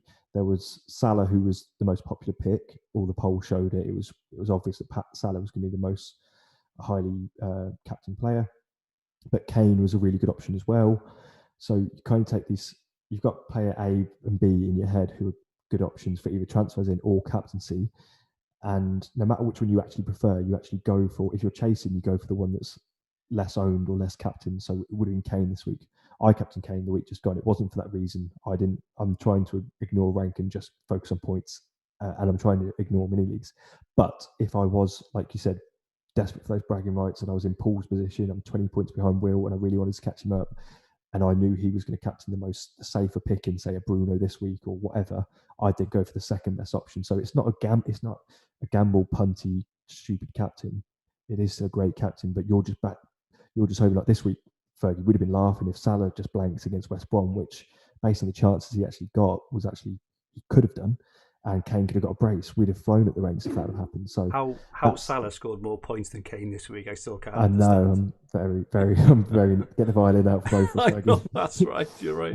But it's those sort of things there where if you pick it, and even if Paul says chasing Will, and even if the captaincy this week, even if he thinks player X is the best pick, he can kind of bet against the odds and himself and go for that second player and just hope for that slice of luck that you need, and then you can go above your mate. And I guess to flip that, if I was Will and I was looking to consolidate a mini league, I'd play it the opposite way, and I would play as safe as I could. I would captain the player who everyone in the top 10k is going to captain, blah blah blah. I would play it more safe like that. But that's my advice to people who do want to do that in minis, because I get it a lot actually on WhatsApp and stuff like that. I do get a lot of people saying they'll send me their mini league rivals team. They'll say, oh, this guy's 10 points ahead of me, is this, is that. Like I say, it's not a way I play because I'm in multiple different leagues and I just want to get literally the highest rank I can get. But if I was to play that way, that's how I play it. Does that make sense? No, it does. Yeah. You don't have to go for crazy decisions, madcap, Hail Mary, stick all your eggs in one basket for it to happen. You can catch them over a couple of games by making sensible 50-50 choices, can't you? So say FPL Tips, who is in the chat, is 7th in this league as well. And we're going to look though. He's on it. He said, why not captain Kane again, Wes? Also heard that Joe Linton is a good pick. Now, can I just be absolutely clear here?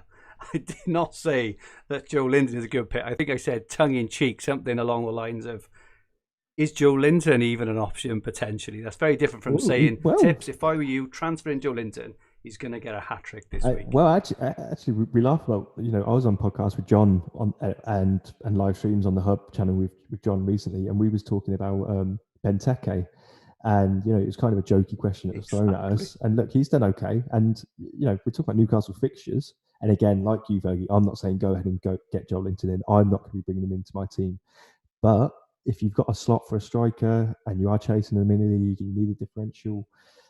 And again, this isn't the advice I'd give games 1 to 34, 35, but in this last sort of couple of stages, maybe, Joe Linton, why are we making a joke about it? He scored a few goals, a few assists, he's cheap, and he's got the fixtures. This is the thing, right? It's easy to laugh and joke at players before they do anything, because the vast majority of FPL managers only tend to put players in once they've done something, but by that time, a lot of time, it's too late. The skill for me is picking players before it actually happens, and that is a bloody hard thing to do, and that's the difference for me, in terms of. I've heard you saying that a lot, yeah. Yeah, in terms of players who do well season on season, and in terms of people who bring in Lingard after he's smashed it for 6 weeks. Well, he's got it. He hasn't gone, but his points has gone. His ownership is massive. You to get him in nice and early and take a risk. I think that's. I made some notes earlier that when we was going through my season a little bit earlier, and it was actually the things that I've done. So in the first sort of 6-7 game weeks of the season, I was late on the. I did eventually get DCL, Kane, and Son, but I was late to those trains. I slept on them for too long, and they killed me with big points, which is a reason why I started so poorly. But then later on, I got it. I was, I always feel my way into the season, and then I was an early adopter on a Lingard, on an Iheanacho, on Gundogan. When people say no, he's a defensive midfielder, that's just a lucky goal. So no, if you actually watch the games to see was there on the penalty spot. Yeah, he's there. Yeah, exactly. He's scoring. And he's not now. If you watch the games now, he's not, and you can see it, and that's why he's not really an option anymore. Exactly right. And I think a lot of people out there, if you're not watching a lot of football, that's what I've realised in the last few weeks, because obviously Fergie, me and you're both full-time FPL guys now, and we love football anyway. So I've got Sky and BT myself, so I record every single game and I watch every single game. Occasionally I have cheated and missed out some, and this is another story actually. I've cheated by not watching all of the sort of, a few weeks ago I was thinking I'm not ever going to watch the Southampton asset. I'm not going to bother watching Southampton, West Brom, blah blah blah. And I actually brought in Stuart Armstrong based on my thought. It was a late transfer deadline. I brought in Stuart Armstrong thinking he was playing in a more attacking role than he actually was. So I made a mistake there. I've jammed a couple of assists out of him, so points returns have been fine. But even with those points returns, I've acknowledged that was a poor transfer in, and he's playing in a deeper central midfield role. But now I've got him in my team. Now I'm watching him. It's too late. I've already transferred him in. I should have been watching more football in terms of Southampton. So yeah, I do watch virtually every game, but I do cheat on some of the lower down teams I think I'm never going to want assets from. And it's maybe that's the reason why I slept on. I haven't really ever considered Chris Wood, and I've missed out on that train now. So maybe he would have been a good choice. In that time period, I have had Iheanacho. So it's one of those where you can't have them all. But maybe if I'd have watched more Burnley closely and paid more attention, maybe I'd have picked up on Wood. Who knows? But yeah, I want to double down on what you said about getting in those players early, and it's something that's propelled my season later on, rather than at the start when I was not making mistakes necessarily, but I just didn't get in those players who were, DCL was really red hot at that. He was really high on confidence those first sort of 10 game weeks, and I was just a little bit late to that train because I was a bit negative towards him. And again, sorry to keep blabbing on a bit. No, it's good. It's all really good stuff. One last thing. 2 or 3 months ago, if someone would have said Lingard and Iheanacho would have been saving my game week like they did about 4 or 5 game weeks, they literally saved my game week. That game when it was West Ham 3, Leicester 2, I think I had a team full of blankers, but then I had those two who both got braces, and it literally got me a green from a massive red. And we'd have all laughed at Lingard when he first signed at West Ham. People saying, "Oh, bring him in," and everyone was laughing. And Iheanacho was like a completely not nailed on option. But then things changed, like you just said with Gundogan. At that time when he was on a purple patch, you watch games, you realise he's playing in this role. He's a bit more nailed because De Bruyne's in you, blah, blah, blah. He's a good option. So you have to adjust. Gundogan, Lingard and Iheanacho have all gone from, at the start of the season, being don't touch them with a barge pole, to being near on, not essential, but to being the best picks in the game at certain stages of the season. So you've got to be flexible and adjust, and can't think that, Lingard's a troll, because for that 10 or however long I've had him, he's been brilliant for me. Yeah, I completely agree with everything you said there as well. And I was going to make a point there. What was I going to say? Sorry, I was blabbing on for too long. No, it's just a couple of bits. So firstly, in terms of taking risks on players, I mentioned this right at the start of the season, game week 1 onwards, right? As long as you've got your core team in place, as long as you've got the players you absolutely want, you can afford to jump on risky players. One risky player who you think could come good, right? You can afford to jump on them early. If it doesn't work out, you know what? As long as you've got your core team of players, as long as you've got your couple of clean sheets, you've got your Salah, Bruno, Kane, they're all scoring the points. You've got a reasonably, you don't need massive greens every week, right? You can afford to take a risk on these players, and this is the thing, is that if you're taking risks on players when the rest of your team is not that, good or hot, that's not the best time to do it. But I would try and get your team into a really good spot, so you're ahead of the curve constantly, so you can actually afford to use some transfers on some of these players. Some will work and some won't. But you know what? If they do work, you're an absolute genius. If they don't work, it doesn't matter. Move them on. Absolutely fine. But the second thing, I suppose, my advice on defending and chasing mini leagues, I think if I was Will in this position, I was leading by 20 points. If I was Will, I would just try so hard just to play the game how he's been playing it, and it's very much easier said than done.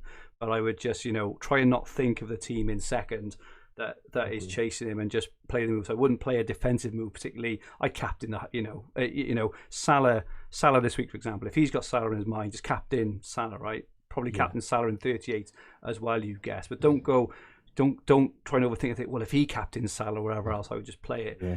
And you wouldn't try and, I guess what you're also trying to say there is, you wouldn't transfer in a player. You might think a player's not a very good FPL asset, but the player in second's got him, so exactly therefore to block, you bring that player in. I wouldn't and do again, that. I don't like things like that either, because yes, you might block that player, but what if their differential defenders to you as a worldie, and then all of a sudden Paul's only 20 points ahead behind, maybe Paul then goes ahead, and all of a sudden you're stuck with an asset you don't want, and you're now the one behind trying to chase. You've made your team even more like them. So yeah, I agree with that. I completely agree there. And I suppose if I was in Paul's spot and I was chasing, I was 20 behind, there's always opportunities with captaincy. But I would also say, what I would be doing now is trying to find a way, and this would be the way I play. Right, you don't have to play this.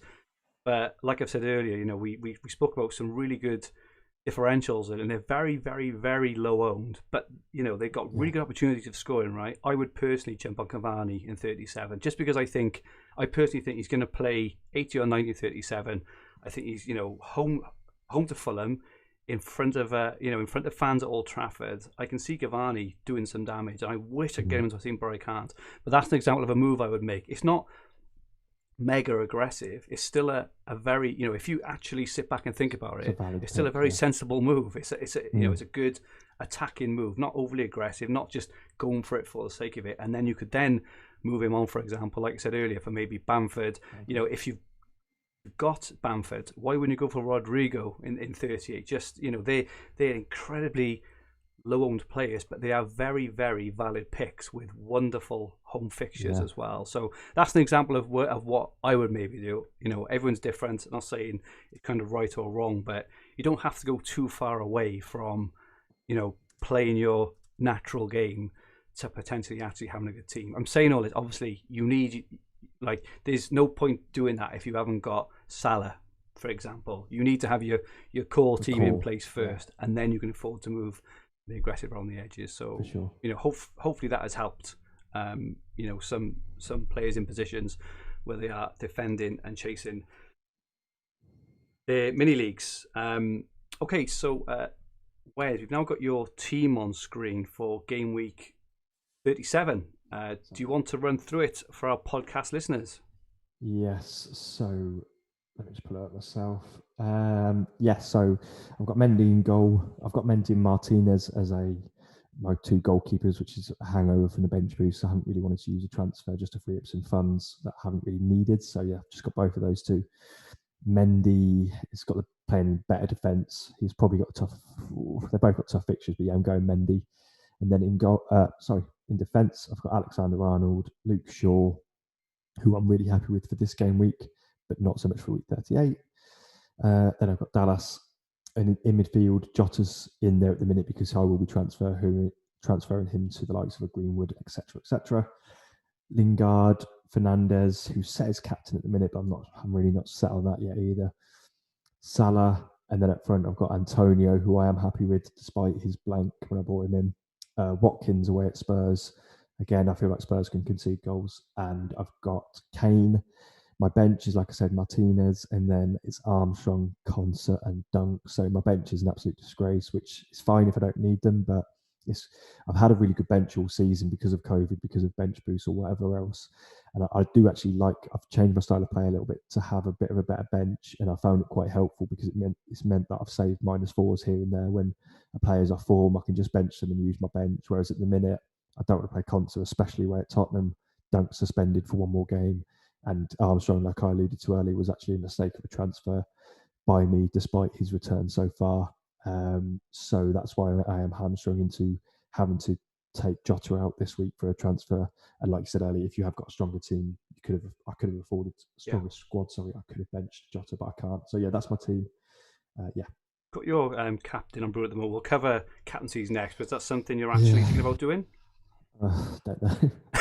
It's such a hard one this week, isn't it? It's really tough. I was the same last week. I was like, Salah or Kane, and it's so tough to choose between these premium assets, because you could virtually every week you can make a case for them, because Fernandes and Kane and Salah, they're all on penalties.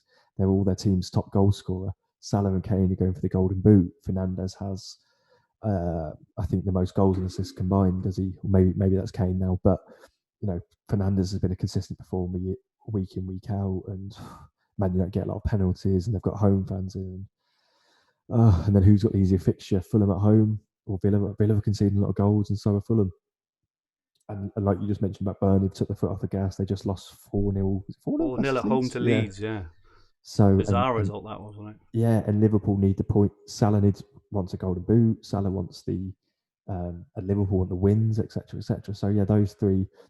I'd happily captain all three of them, any three of them. I don't know why I've defaulted to Fernandes, to be honest. So yeah, it's basically ignore that, how it's set up at the minute, because that's just me putting it on someone at the start of the week. I haven't got a strong argument for Fernandes over the other two. They're all such good assets that I really don't know which way I'll go. It's ridiculous. So what's your have you thought about your planned move yet for this week?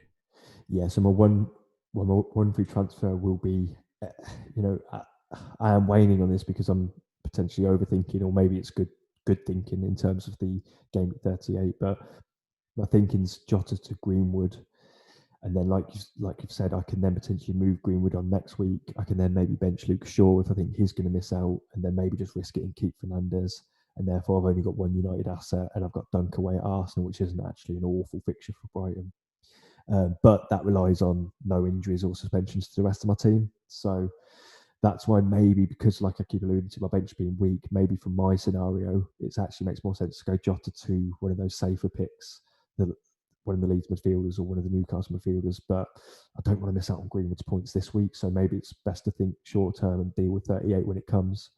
Got to be fun as well, right? This is the thing, is you want to get the players in. If you've got your heart set on a player, you really want, when you want to be, and you're excited for them, I would go for that over than So when you feel you have to get in because it's the more go for it, right? We're in Gameweek 37. Exactly, and Greenwood is that player that I have been gutted that I haven't managed to squeeze him in this season.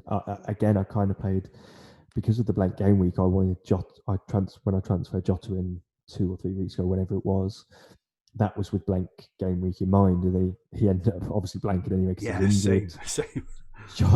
Greenwood smashed it the week before in the triple. I didn't back Greenwood to get as many minutes as he did, and he made a mockery of that decision. So yeah, Greenwood's, and it is annoying when it's like when you really like a player but you can't manage to squeeze them in, and then they smash it. It's like, I really wanted him. Everyone else is getting points off him, and I'm not. So it's like this is the thing, right? If you're and this is just like hypothetical as well, right? If you've got Greenwood and let's say Harrison in your mind, right, and you think Harrison is maybe the more sensible move, but you really want Greenwood, if you go for Greenwood and he smashes it, you will feel amazing as well as having the points, right?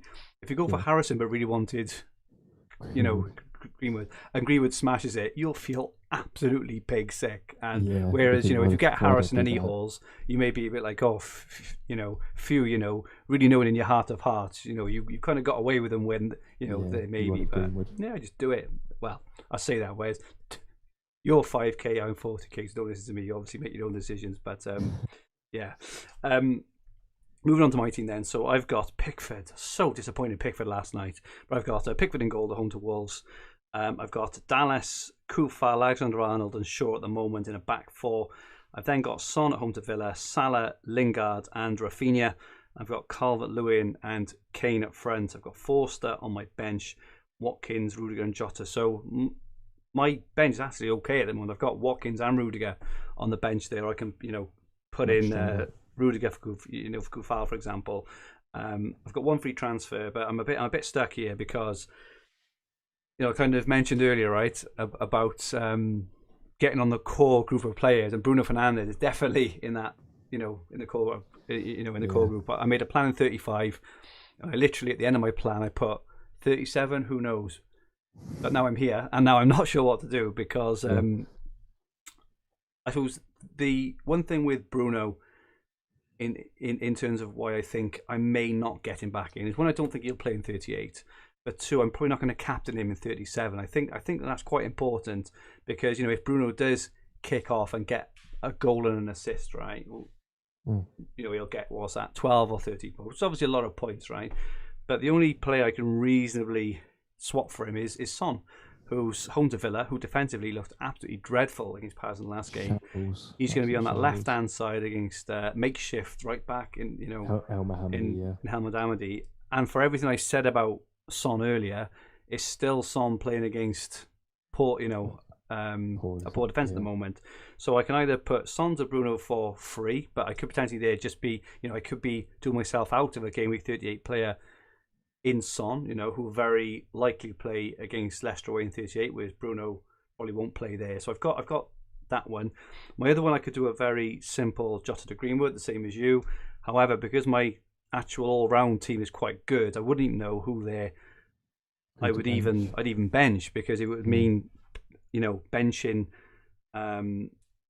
someone out of what could I play? I could play a 3-5-2 and potentially bench Sufal, maybe. But again, I haven't got Bruno, and there's the question: do you think Greenwood would cover Bruno, or so I got that in my mind, or I could do a -4 or -8, which I don't really want to do because I've taken a fair few hits these last few games. Or I could even save, right? Because look at that starting team there; it's pretty decent.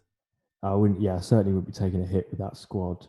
I might consider it. Yeah, like you said, a Jota to a Greenwood and playing a 3-5-2, but that would make your bench even stronger. But yeah, like you said, and because you're playing, if you do play a 4-4-2 this week, that means you get Watkins off the bench regardless of who misses out. So normally it's a defender for a defender, isn't it, when you play three at the back? But if Kufal misses out, you actually get Watkins in, and Rudiger isn't for me. Again, I'm playing Mendy because Chelsea can get a clean sheet against anyone.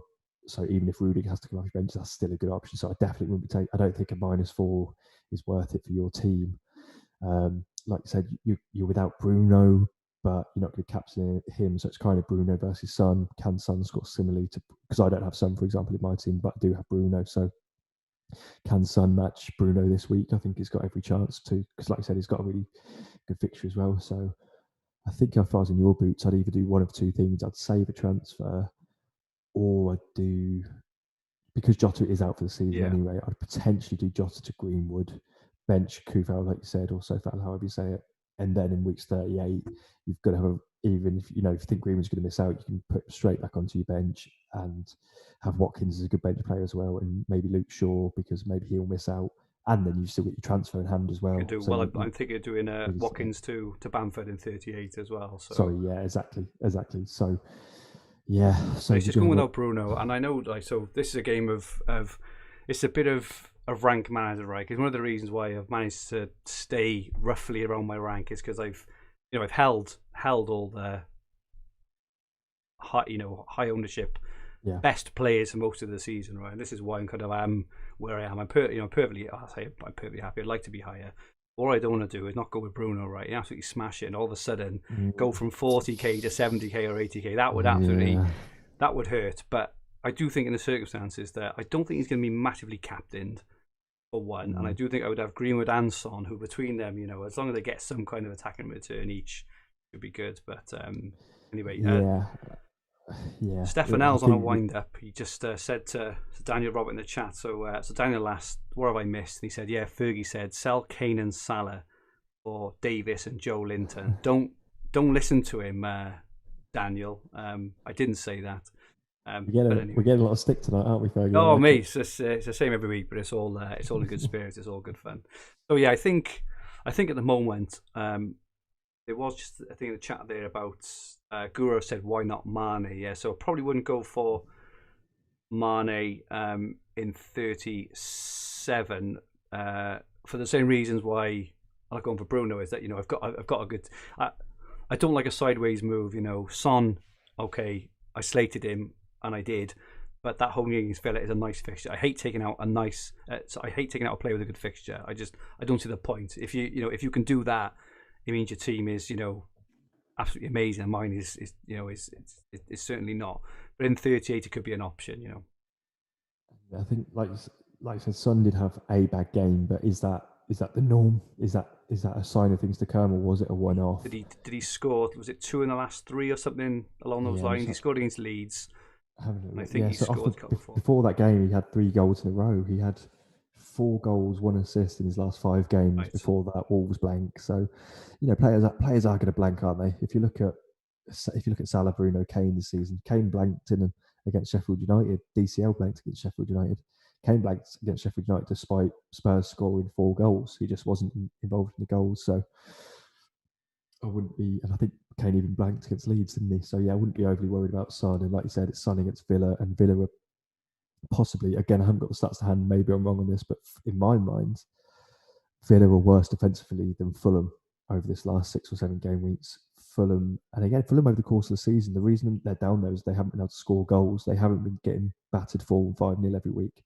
So yeah, Villa at home is equally as good a fixture for Son, and you don't have to use that transfer. So I wouldn't do Son to Bruno. In your position, I do Jota to Greenwood, bench Soufal, even though Soufal's got a decent chance of points this week as well. But yeah, I would. That's what I'd do. No, I appreciate that. Just catch up with a few questions in the chat. Guy asks, Wood in for 38 over Bamford, Fergie. I just prefer Leeds over Burnley. The only thing which put me off, so I follow an account on Twitter, and I can't remember the name at the moment. Someone like Football Intelligence or something. They've been spot on with a couple of early lineups, bits and pieces. They did say something earlier about Bielsa's had a falling out with Bamford, which I found a bit odd. So I'll keep an eye on that one. If we get any rumblings that Bamford isn't going to start in 38, Wood is obviously a really good option. But Rodrigo as well, because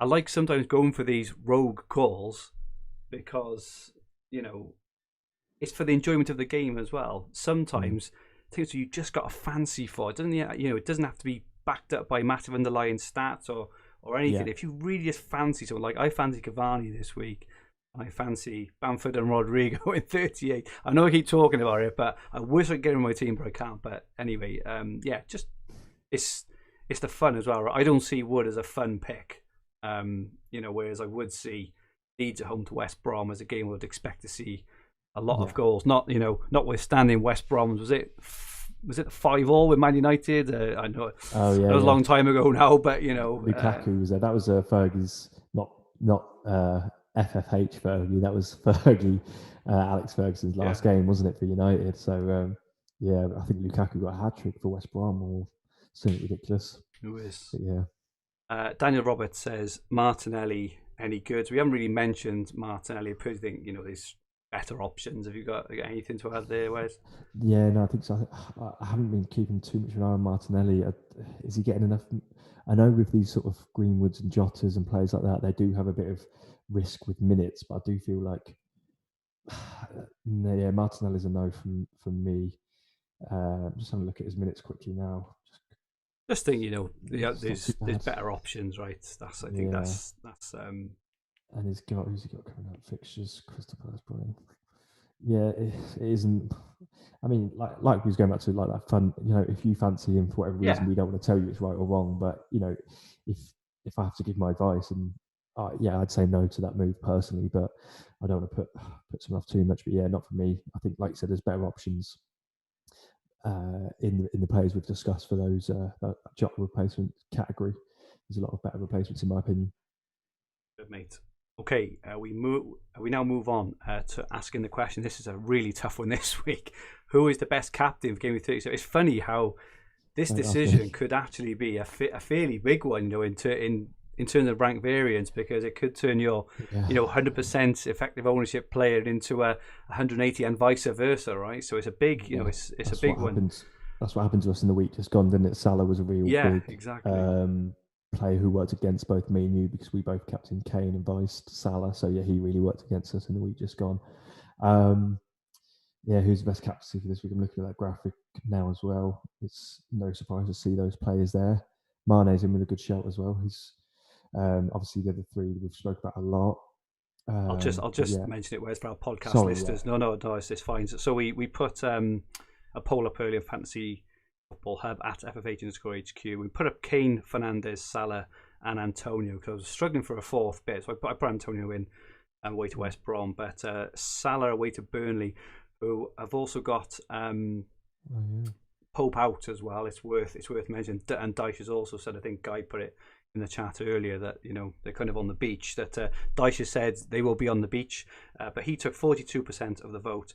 Bruno Fernandes took 31%. Kane, quite surprisingly, at home, considering his form and he's at home, only 20%, and Antonio had 6% of the vote. So they're the four we're kind of looking at. Apologies, Wes. Carry on, mates. Who do you think? There's another graphic that you're going to flash up in a minute that I was actually looking at, but I'll leave that. I actually skipped a slide forward, but the captaincy. I think this just goes to show the dilemma and the reason it's quite tight, isn't it? This week, sometimes there's a real standout pick in these polls, but Kane, Fernandes, Salah, no one's got over 50%. Obviously, you've got a bit more experience in these sort of polls, but I'm surprised to see Salah.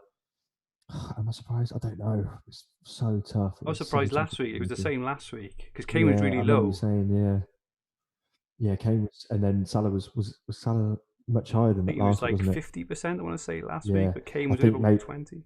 I think because last week it was basically Salah versus Kane, wasn't it? Now it's Salah versus Kane versus Fernandes. So there's that extra. Fernandes obviously blanked last week, so Fernandes has now come back into the picture and taken some of the votes off both, I guess. But yeah, look, I'm really, really confused about captaincy. Like I said earlier, I don't want to repeat myself, but maybe there's new listeners now. I can make a strong case for all three of those. They're all on penalties. Kane and Salah will go for the golden boot. Fernandes is always hungry for wins and goals and all that sort of thing. They've all got good fixtures for different reasons. Aston Villa at home. Aston Villa poor defence. Fulham are relegated and just lost 3-1 to Southampton, was it? And Burnley, have just been spanked and semi on the beach, like Dyche has alluded to. So I want to captain them all, Fergie. It's an absolute stinker. I've got to be honest. So I suppose just to bring a bit of balance, as you said. So the argument for Salah. So Burnley have just lost 4-0 at home. The manager has said that he's not going to be hard on him. Salah's chasing the golden boot. Liverpool have got the absolute ultimate kind of prize in terms of Salah has to play in the Champions League, right? It'd be an absolute travesty if he doesn't. You saw his reaction when Alisson scored the header. The kind of the boost that whole team is going to get from that goal, because they went from the absolute brink to now really pushing forward. So I think Salah is a great option. Kane, potentially his last game in front of his fans. I never thought he'd be saying that in January or February last year. Villa not look good defensively. Again, chasing the golden boot. If he has got his mind on leaving as well, he's going to want to show Man City, Man United kind of what he can do. So there's a massive argument there. And he'll want, like you alluded to a minute ago, he's going to want a big send off. He loves the Spurs fans, of course, and he's going to want a big send off. And it's almost recency bias, isn't it? Kane only scored one goal last game, and Salah got more FPL points. but I know it's all if buts and maybes. But Kane hit the post twice. He had one cleared off the line. If he scored a hat trick in that game against Wolves, it wouldn't have been a surprise, and that poll would be, I think, completely different now.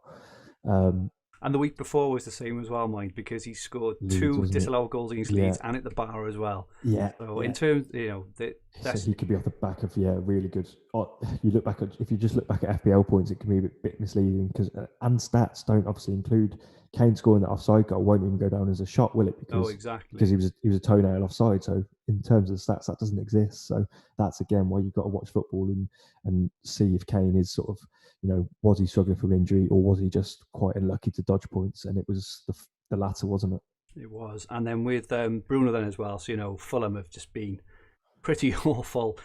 Bruno, playing at Old Trafford in front of the fans. He's going to want to put on a show. They're very likely to play a strong team. We mentioned, they're likely going to play Cavani, probably Rashford, maybe Greenwood. They're going to put a strong team at home. There's a big argument there for Bruno. Obviously, all 3 are on penalties as well, which doesn't help the case because normally, if it's like a 50-50, I'll say, who's on pens? They're all on penalties. They're all good at penalties as well. So between the 3 of them, it's really, really tough. Anderson FPL had, he makes a point. The goal difference for Liverpool might be needed to be considered. Yeah, I'm never really a thing with that. Just because, just because a team needs to score loads of goals doesn't mean that they, going to have. Sometimes I think it sometimes works against, against West Brom. They needed to win, and they very almost didn't. Exactly. So just because, and again, like we said earlier, with West Ham having that, they needed to win to get into Europe, but it hasn't happened. So sometimes playing with that extra pressure might not always be a good thing. So yeah, I hadn't put on Salah as well, but I forgot it. So yeah, don't worry. So balls on the line, Heist. Who is the best captain? If you had to pick one now, this minute. I don't know. I'm on Bruno at the minute for my own team, so I'm going to say Ice him, says Bruno is the best captain for Gameweek 37. I don't want to get in the bother that Lee from FPL family got in for changing captaincy. So big disclaimer, I might change my mind. So don't hammer me. Yeah, no, it's fine. On socials too much. I think. I think I'm gonna have to go for.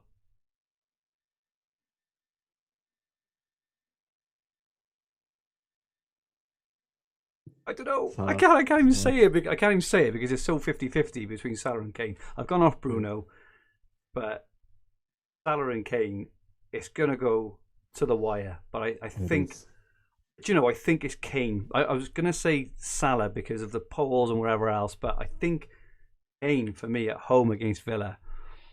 The only thing, another thing in Salah's favour over Kane is the potential clean sheet point, the extra point for a goal as well. That does always kind of play in my mind as well. But some interesting ones. Look at the chat now, right? You've got, it's obviously Salah, and someone else says, well, it's obviously Kane, and there's just no right answer. Again, it's just get yourself. Sorry, I disrupted you mid-flow. Sorry, I was just going to say that Kane's had his best ever.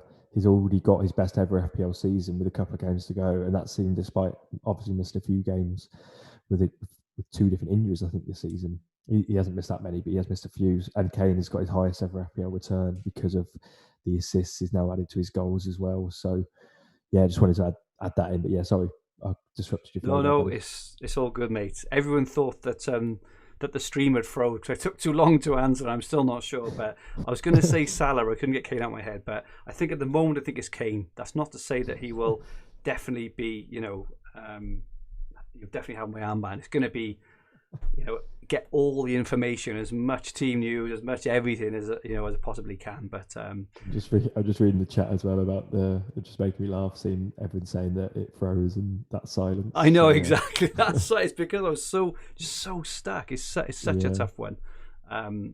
Okay, so yeah, and on the fantasyfootballhub.co.uk predicted best game week captain.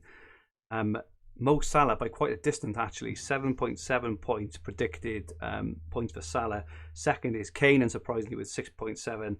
Mane third, 6.2. Bruno Fernandes 6. and Trent 5.6. There has been a couple of shouts for Trent in the chat. The only thing is,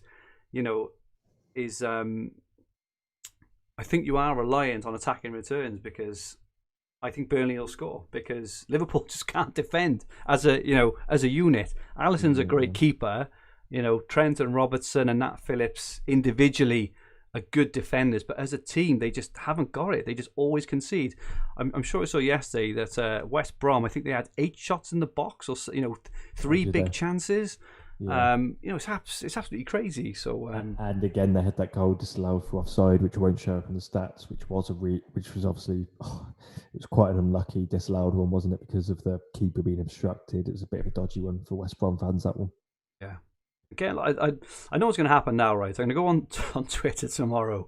Stefan Hall saying Joe Linton captain, and I know tomorrow I go on Twitter and Fergie said we got to have a front three for Game Week 37 of Cavani, Joe Linton, and bloody Firmino or something. And it's like, no, that's absolutely not what I said. But take it out of context. Out of context. There we go. Okay. Competition time for our YouTube watchers. So every week, all our YouTube watchers have a chance to win a Fantasy Football Hub mug, which I'm showing here now on their screen. They're absolutely brilliant mugs. We're selling these too. We also sell loads of other Hub merchandise. The link is in the description below. We run a competition every week, so the highest scorer for Game Week 36 was Ferran Torres, obviously with his hat-trick on Friday evening.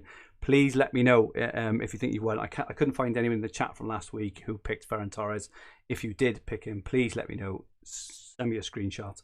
And so for the competition this week, and chance to win one of these fantastic mugs, please like, subscribe, and then comment on who will be the top FPL point scorer in Game Week 37. It's limited to 1 entry each. If there is a tie, we'll do a random draw for the winner. Wes, who do you think will be the highest scoring player in Game Week 37? Let me just remind myself of the fixtures quickly. And you can't pick an obvious one either. It's got to be a bit of a, Yeah. You can't say Salah and then Captain Kane. Yeah. It doesn't. It's never the very top scoring player each game is normally a bit of a random one, isn't it? So I will go for. It's tough. I don't really think this, but I'll go for it anyway. I'll go Richarlison. Richarlison, okay. I'm going to go for Joe Linton. Some really, and Adel Manir. You can't say Willock or St. Maximum if you are doing your picks. It's got to be one or the other. We're having some in the chat now. People are saying Rudiger or Philip. I'm not sure if they're asking questions or choosing the players. Jones Bloke is saying Joe Linton. Anderson and Nookie are saying Cavani. So is Relic Returns. Dean Donald says Kane. Niall Holmes says Bale. Tubo Pat says Salah. Rishi Patel says Ings. Richie, who's won 3 mugs, by the way. He's had it right 3 times out of about 15 or 20 podcasts. Absolutely insane stuff. Who's this? Rich? Rishi Patel in the chat. He's had it right 3 times. Absolutely amazing stuff. But yeah, that is competition for Game Week 37. Okay, so as part of our partnership with FanTeam, we're offering a superb deal. If you are thinking of playing Euro 2020 fantasy football and you are yet to join FanTeam, I must iterate this. You cannot be an existing FanTeam user, but basically this offer will give you free annual membership to Fantasy Football Hub for a full year. That is full access to the best fantasy football site around, including all the tools we use on the podcast, team reveals, articles, and everything else. It's absolutely brilliant. You will also get a free weekly Monster ticket for each remaining game weeks. That'll be for 37 and 38 with €20 each, and also entry into a big Euros free roll as part of your entry. So this is the offer, and all you have to do is it's on the screen now. Click the link in the description. Don't join FanTeam without clicking a link. To be eligible, you need to sign up to FanTeam using the link in the description below. Enter the Euros 2020 competition, which has a prize pool itself of £1 million. That is £1 million prize pool for Euro fantasy football. And the first prize is a life-changing £200,000. Absolutely staggering. So all this is for a €20 entry. So it'll cost an outlay of €20, but you get to play in that tournament as well as all the other freebies we've said. Absolutely superb offer. So please make sure, if you are interested in playing Euro 2020 fantasy football, do this, because you get so much value. It's incredible, as well as a chance of a first prize of £200,000. To reiterate, this is for new FanTeam players only. It's a great deal from FanTeam and Fantasy Football Hub. On to our at FFH Green Arrow mini league. In 10th place we have Harry Jones. In 9th place Neil Harrington. 8th Al Kamali, climbing back up Al Kamali. 7th Abdul Hassan. 6th Craig S. 5th Vert Van Pennetigum. Apologies, Bert. I say it every single week, and every single week I say it differently, so I do apologise, Bert. It's a bit of a hard for you to say. 4th is Daniel Haynes. 3rd is Douglas Wong. 2nd is Tammy Donahoe. And first, as we've said, Vigard Knutson scored 56 points this week and is 50th overall in FPL with a score of 2,501 points. He's broken through that 2,500 point barrier, which is absolutely superb. Make sure you join, if you haven't already, make sure you join our at FFH Green Arrow mini league. The mini league code is LV24ZG. Just put it now in the chat. Make sure you join that. Or our YouTube watchers can join using the auto join link in the description below. Excuse me. So that is a wrap from us. I did say, Wes, it might be a long one. It's funny how the time seems to just go, doesn't it? It's just gone quick. It does. But that is a wrap from us for Gameweek 37. Many thanks, as usual, to all our loyal watchers and listeners for their great questions, comments, interaction and support. We really do appreciate it. Joe Linton is an idea. That is all he is. Please don't pick Joe Linton and then blame me when he doesn't do badly. But we really appreciate all your interaction in the stream. It's great stuff. We hope to have Adam back with us for the Game Week 38 season finale podcast, which will be on Thursday at 8 p.m. as his workload eases. But in the meantime, Wes, thank you so much for coming on. Absolutely fantastic guest. The very best of luck for you for Game Week 37. Where can people get hold of you? FPL_Heisenberg on Twitter. You can find me there. And as some of the watchers may or may not know, I'm very involved with Hub as well. So I write for the Hub, part of the Hub social media team and all sorts of stuff for Hub. So work closely with Fergi and Will and all that. So mate, if you want to DM me directly or interact with me directly, it's FPL_Heisenberg on Twitter. And thanks again, Wes. Absolutely superb guest as usual. Cheers, mate. Thanks for having me. That's fine, mate. My Twitter handle is at FFH_Fergie. Kieran Flood has just asked, is there a double up podcast this week, guys? There's me and John are going to be streaming on the Hub tomorrow. On this channel, it'll be on this channel. On this channel, yeah. So we're not doing a podcast because of the time in a podcast. It works better with the stream that's going to be live on the day. If we did a podcast like 4 hours before the deadline, by the time it's uploaded, it's gone. So we'll have it here. John might pull the audio, I think he was saying, but just watch it here. Basically, watch it on YouTube. It's the best way. Cool. So this podcast and video will be on the Fantasy Football Hub YouTube channel with the podcast versions available on all major podcast platforms. If you liked what you watched, please press the like button and remember to subscribe to the channel in the bottom right hand corner of the screen if you haven't already. And if you enjoyed your listen, please rate the podcast, leave a comment. As I keep saying every week, the likes really do help us. So if you could please, if you'd enjoyed any part of the stream, please press like. It's really appreciated. And if you're listening on an audio podcast, please you can rate the podcast, give it 5 stars, leave us some comments. Really does help, and it's really appreciated. Our LinkedIn, Sanjay's asked about my LinkedIn. I don't know where this LinkedIn has come from, but no, I'm not. I'm not going to be adding anyone on my bloody LinkedIn. But Cheers, anyway, and my LinkedIn probably still says I work at bloody Sainsbury's from when I was 16 or something. This was it with my old stuff.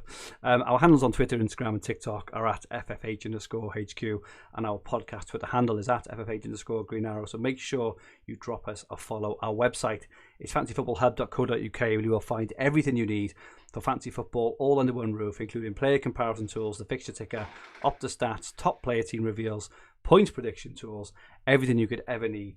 Wes also reveals his team exclusively for Fantasy Football Hub members every single week. So every week, the same as last week, all these amazing managers we've got with the Hub reveal their teams pre-deadlines. If you want to see what these guys are doing every week, you don't have to copy them, but it may give you some ideas, on what to do for your teams. Just join up to Fantasy Football Hub. The link is in the description below. You have a 7-day free trial. You will not regret it. I absolutely promise you that. I will be back on Thursday. Stefan, you're not having my Snapchat. I'm sorry, you're not having my Snapchat. But the Hub Snapchat is at FFH_HQ. If you do go on there, I think you can see me doing the toilet roll challenge from about a year ago when that was big. I think I did about 10 or 11. If you really want. Relic Returns asks, "What's my MySpace?" I'm not sure on that. And Josh is asking, "Do I have Bebo?" I'm not sure what Bebo is. It does remind. Ain't that like a Facebook for kids or something along those lines? I'm not sure. There's too many of them. I think it's an old school. I'm not going. If you want to get hold of me, just get MSN Messenger. Look at this now. John has MSN Messenger. Behave the lot of you. Just get hold of me on Twitter or on Fantasy Football Hub. And I haven't got an OnlyFans, no. Just for everyone asking if I've got an OnlyFans. I should have an OnlyFans, maybe. There was a question earlier, actually, about who's got the best beard. You or I, Wes. So let's just finish off with a really quick poll. I'm sure the podcast is absolutely loving this, aren't they? The ones that are listening saying, "Just will you, just hurry up." But let's have a quick poll. Who's got the best beard? Myself or Wes? I think they're very similar, actually. You've actually got that slight bit of grey on the one side, the same as me. So I think we're very similar. But really cool. this. I can't grow it too much longer. It looks a bit scraggly. I tend to do it once a week before the streams, but I did that. I'd actually forget. Anyway, I'm going on and on here. I bet the podcast listeners are loving this. This is really, really good stuff. We will be back. So I'll be back on Thursday evening, live at 8 p.m. to look ahead to the final game week of the season. We think that Adam Hopcroft is going to be back on Thursday, so I can give him a hard time because I am still ahead of him as well. So. I'm still above him in FPL for only the second time, I think, in about 8 seasons of playing. So I'm going to have that. I'm getting a load of stick. Do I still use Fax? No, I don't use Fax. But I have had 2. Hang on, 3. I've had 4, 5 for the best beard, Wes. 5-1 at the moment. Someone said John Nellis. John's not on here this evening. He'll be on tomorrow. Relic Returns, only beards. No, we're not doing that. Right, I'm going. Stay safe and may all your arrows be green. Good night, all.